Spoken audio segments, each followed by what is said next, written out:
Modern theoretical physics rests on a pervasive assumption. We treat the universe as a vast grinding machine that stores information as physical bits and actively computes its own evolution from one microsecond to the next. This framework is built on a foundation of rigorous theoretical limits. The holographic bound links a region's entropy to its surface area. Unitary evolution dictates that exact quantum data is conserved over time. Landauer's principle assigns a physical thermodynamic cost to erasing a bit. Because these mathematical limits are so precise, physicists, most notably John Archibald Wheeler, inverted the relationship. They declared it from bit. Information went from being a tool we use to measure reality to the actual physical substance, the hardware of reality itself. Treating information as the fuel of the cosmos is a mathematical category error. It conflates the axes we use to measure the world with the underlying nature of the world itself. Theoretical physicist Boris Kriger designed the Information Substrate Theory to dissolve this exact error. Under this framework, information is not a fluid, a force, or a conserved quantity. It is simply a name. It is the term we use to describe the differentiatedness of being. The reification error occurs when we take quantitative properties that belong strictly to mathematical projections, like time, entropy, or computational cost, and assign them to the timeless, axis-free substrate of reality. The universe needs information in no form. It stores no bits, it computes nothing, it contains no information mass. It simply cannot lack differentiatedness. To understand why the universe is differentiated, we have to start at absolute mathematical minimums. The logic is straightforward. Absolute nothingness is logically impossible. A total void cannot sustain its own obtaining. Because true nothingness cannot exist, whatever does exist must possess distinctions. If a state is completely undifferentiated, if there is no telling anything apart, it is indistinguishable from the null state. Therefore, being must inherently be differentiated. This leads to the formal minimal model of the substrate, abstract nodes defined only by the identity relation. Node A is simply not node B. Notice what is missing. This substrate carries no metric, no clock, and no coordinate geometry. It possesses no quantifiable amount. The universe does not run on a supply of information that could ever be depleted.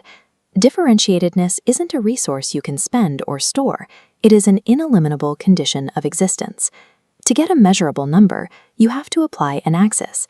You take the raw substrate and perform a surjective reduction. You cast a shadow of the substrate onto a specific coordinate crane. This is called a projection. When you reduce the substrate along the channel axis, isolating only probabilistic outcomes, you extract Shannon entropy. When you project it along the macrostate axis, isolating the count of microstates, you extract Boltzmann entropy. Project along the description axis, looking for the shortest possible algorithm to reproduce a structure, and you extract Kolmogorov complexity. The cost axis yields Landauer's thermodynamic limit. The receiver axis yields Bateson's qualitative difference. Each individual projection theory is mathematically correct, but only because it retains the distinctions of its chosen coordinate while aggressively collapsing all the rest. The fractured formalisms of information theory are actually discrete projections of one substrate, and the substrate itself is in the domain of no projection measure. You cannot ask how much information is in the substrate, because amount is a property of the shadow, not the object. This framework directly dismantles the idea that the universe acts as a physical hard drive. The holographic bound is a strict limit on the macrostate projection of a region. It dictates the maximum value of that specific shadow. It does not mean the internal volume is filled with physical bit stuff. The same logic applies to the idea that the universe is a processor. Computation requires steps. It is an inherently time-dependent operation. Time is simply another axis. Applying a temporal predicate like computing to the timeless substrate is a direct category error. Physical subsystems within the time projection compute to recover lossy data, but the universe as a unified whole computes nothing. We can see the utility of this theory by applying it to the ultimate stress test, the black hole information paradox, originating with Stephen Hawking. The paradox describes a stripped physical conflict. Quantum mechanics says exact data must be conserved, but black holes appear to destroy that data, emitting only a featureless thermal spectrum as they evaporate. The Information Substrate Theory neutralizes the physical destruction narrative. The timeless substrate loses nothing because it never held a physical informational substance to begin with. Instead, the paradox is a mathematical tension between two competing projections of the exact same underlying process. The unitary projection demands exact evolution, while the macrostate projection demands a thermal spectrum.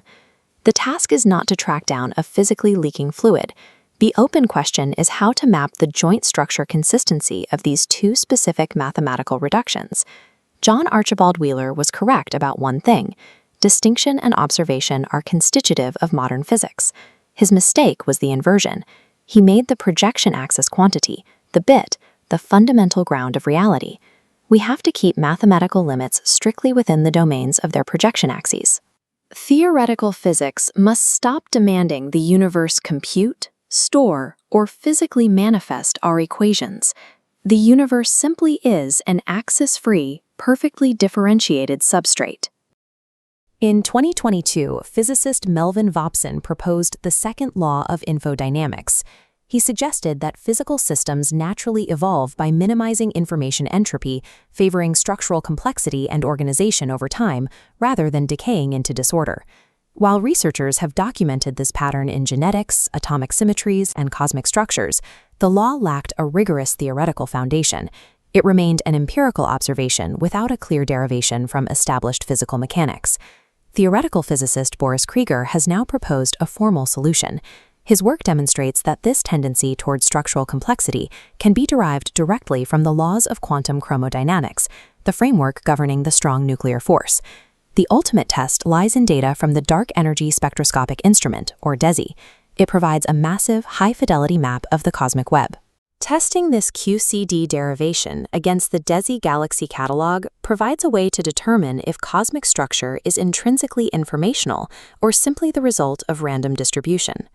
To measure information entropy, we must process the cosmic web as a raw bit stream, moving past the standard astronomical treatment of galaxies as simple point masses. This requires spatial voxelization. Researchers projected the coordinates of 11,809 galaxies into a three-dimensional grid, dividing the survey volume into blocks. Each block is assigned a discrete state based on its density. These categories range from state 0 for empty voids to state 5 for rich clusters.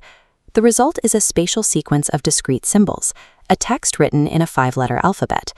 By converting the galaxy distribution into these discrete symbols, we can mathematically determine if the universe possesses a consistent internal grammar or if its structure is unpredictable noise. The first test applied to the DESI data is algorithmic compressibility. This measures the regularity of the data by seeing how much its description can be shortened without losing information. This chart compares the compression ratios of different density fields.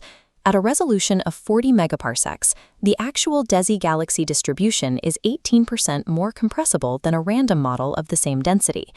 The second test measures mutual information. This quantifies the spatial predictability between adjacent cells in the grid. In a random field, knowing one cell's state tells you almost nothing about its neighbor. In the DESI data, spatial predictability is 680 times higher than that random baseline. This indicates the presence of strict rules governing which density states can exist side by side. To map the vocabulary of the cosmos, researchers analyzed 2 by 2 by 2 voxel blocks as 8-symbol words. While there are over 390,000 possible ways to arrange these blocks, the actual universe utilizes only 0.13% of that available vocabulary. The empty block, representing the cosmic void, dominates the distribution. This frequency distribution is the signature of Zipf's law. Zipf's law emerges in systems, including human languages, that are optimizing for a specific trade-off between competing constraints. This graph plots the frequency of density patterns. The cosmic web follows a Zipf distribution with an exponent of 1.29. This is mathematically steeper than the distribution found in English or Mandarin. These three properties, compressibility, spatial predictability, and a Zipf distribution,